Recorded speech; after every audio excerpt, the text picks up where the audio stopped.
Hello, my name is Mike from Sheerin Bespoke, and often clients ask me what makes up the price of a kitchen, a bespoke kitchen. And for us, it's broken down into the three elements: furniture, appliances and worktops. There's also fitting and painting to consider, but those are the three main elements.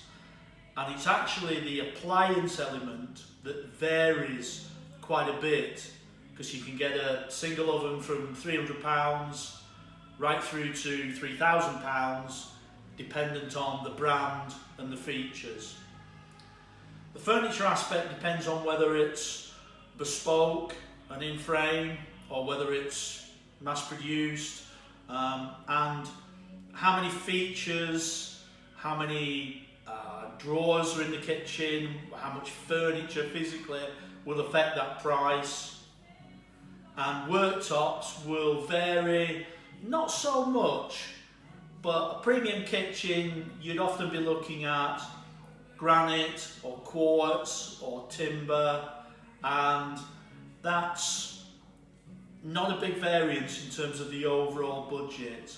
So those three elements will affect the final price of your kitchen, and then a small bit of installation. And with our painted kitchens, they're hand painted on site in the home.